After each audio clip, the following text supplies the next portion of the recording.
Hi guys, I'm Sonal and welcome to my channel. Today I'm going to share the recipe of a keto kheer with you. Kheer is an Indian pudding and it's generally made with rice, vermicelli or sometimes even wheat.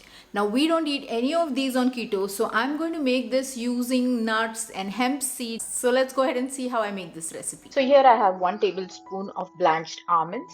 This is 1 tablespoon of hemp or hemp hearts and 1 tablespoon of desiccated coconut. I'm taking everything that is white. You can add white chia seeds if you have it. I have 1/3 tablespoon of psyllium husk, which is going to give it that thickness that we want in a kheer. So I have ground these 3 things together.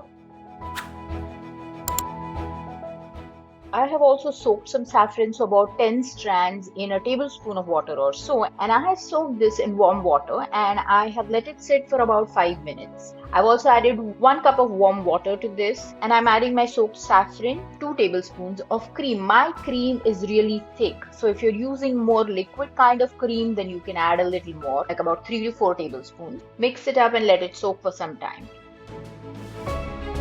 Also, I am designing a course which is not exactly keto, but it's more of biohacks.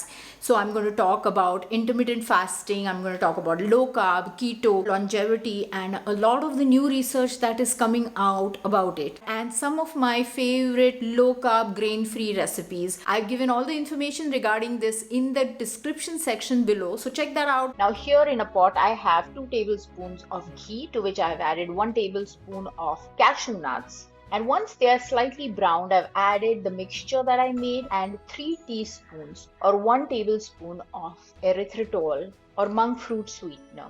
Cook it a little bit. Once this thickens, I've added pistachios, which I have sliced, and I've added some walnuts, and now I'm adding some saffron threads on top. This is some cardamom powder, and this is a typical flavoring for all our Indian dishes. So it's saffrons and cardamom and sometimes nutmeg. And look at it. Doesn't it look delicious? I hope you guys have liked this recipe and will give it a try. If you do, let me know in the comment section how it turned out for you. And thanks for watching. Bye.